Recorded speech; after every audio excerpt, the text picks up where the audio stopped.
தமிழக அரசு அறிவித்துள்ள 100 யூனிட் இலவச மின்சாரம் என்பது அனைத்து வீட்டு மின் இணைப்பு நுகர்வோருக்கும் பொருந்துமா? மாதத்திற்கு 100 யூனிட்டா அல்லது 2 மாதத்திற்கு 100 யூனிட்டா என்ற குழப்ப நிலை உள்ளதாகவும் இதுகுறித்து ஒரு தெளிவான விளக்கம் தேவை என்றும் மக்கள் கருத்து தெரிவித்துள்ளனர். இதுகுறித்த ஒரு செய்தி தொகுப்பை இப்போது பார்க்கலாம். தமிழகத்தில் மொத்தம் 2 கோடி வீட்டு மின் இணைப்புகள் உள்ளன. பெரும்பாலான வீடுகளில் ஏசி, ஃபிரிட்ஜ் போன்ற மின் சாதனங்களின் மின் பயன்பாடு அதிகரித்துள்ளது. இதனால் ஆண்டுதோறும் தமிழகத்தின் மின் தேவையும் அதிகரித்து வருகிறது. இந்நிலையில் அதிமுக தேர்தல் அறிக்கையில் கூறியபடி ஒவ்வொரு வீட்டிற்கும் 100 யூனிட் மின்சாரம் இலவசமாக வழங்கும் உத்தரவில் முதல்வர் ஜெயலலிதா கையெழுத்திட்டுள்ளார். ஆனால் இந்த இலவச மின்சாரம் அனைத்து வீட்டு மின் இணைப்பு நுகர்வோருக்கும் பொருந்துமா என்ற கேள்வி மக்கள் மத்தியில் எழுந்துள்ளது. ஃபர்ஸ்ட் 100 யூனிட்ஸ் கொடுக்குறாங்கன்னு சொல்கிறது எப்படின்றது எங்களுக்கு கிளாரிட்டி தெரியல. 1 to 100 யூனிட்ஸ் ஃப்ரீனா நெக்ஸ்ட்டு 101 யூனிட்லேருந்து என்ன சார்ஜஸ் வரும்?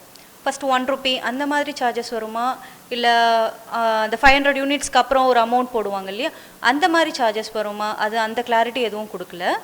அதுக்கப்புறம் இந்த 100 யூனிட்ஸ்ன்றது ஒரு மாதத்துக்கு உண்டான 100 யூனிட்ஸா, இல்லை 2 months ஒன்ஸ் எடுக்கிறாங்க இல்லையா அந்த ரீடிங், அதுக்குண்டான 100 யூனிட்ஸா, அந்த இதுவும் விளக்கமாக அவங்க சொன்னாங்கன்னா நல்லாயிருக்கும். இப்படி 100 யூனிட் மின்சாரம் வழங்குவதில் ஒரு தெளிவான கட்டண முறையை தமிழக அரசு அறிவிக்க வேண்டும் எனவும் மக்கள் கருத்து தெரிவித்துள்ளனர். மேலும் இந்த இலவச மின்சாரம் மாதந்தோறும் வழங்கப்படுமா அல்லது 2 மாதத்திற்கு ஒரு முறை 100 யூனிட் வழங்கப்படுமா என்ற குழப்பம் மக்கள் மத்தியில் ஏற்பட்டுள்ளது. கவர்மெண்ட் கொண்டு வந்த திட்டம் ரொம்ப நல்ல திட்டம். ஆனால் எங்களை மாதிரி ரெண்டலில் இருக்கிறவங்களுக்கு ஒரு ப்ராப்ளம் இருக்குது. அது என்னன்னாக்கா கவர்மெண்ட் ஒரு ரேட்டு நிர்ணயிக்கிறாங்க. ஆனால் அந்த ஹவுஸ் ஓனர்ஸ் சார்ஜ் பண்ணுறது அதிகமாக இருக்குது. 6 rupees 7 8 10 அந்த மாதிரி சார்ஜ் பண்ணுறாங்க. இந்த கவர்மெண்ட் கொண்டு வந்த இந்த 100 யூனிட்டு இந்த ஃப்ரீங்கிறது யாருக்கு போய் சேரும்? டெனண்ட்டுக்கா, ஹவுஸ் ஓனருக்கா? ஃபர்ஸ்ட் இது மேலே ஒரு கிளாரிட்டி வரணும்.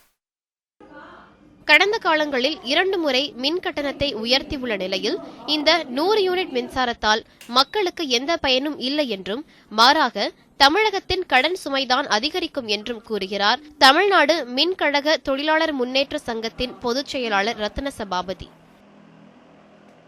மாதம் 100 யூனிட்டா 2 மாதத்திற்கு 100 யூனிட்டா என்பது இன்னும் மக்கள் மத்தியிலே தெளிவுபடுத்தப்படவில்லை. இரண்டாவது, ஏற்கனவே அதிமுக ஆட்சி 2011 2016 வரை இருந்த நேரத்தில் 2 முறை மின்கட்டணம் உயர்த்தி இருக்கிறார்கள்.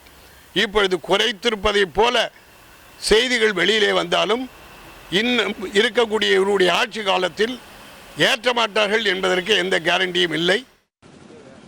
ஏற்கனவே 2 லட்சம் கோடிக்கு மேல் தமிழகம் கடனில் உள்ள நிலையில் 100 யூனிட்டுக்கு இலவச மின்சாரம் என்றால் ஆண்டுதோறும் மின்வாரியத்திற்கு 5000 கோடி ரூபாயை தமிழக அரசு வழங்குவது நடைமுறை சாத்தியமா?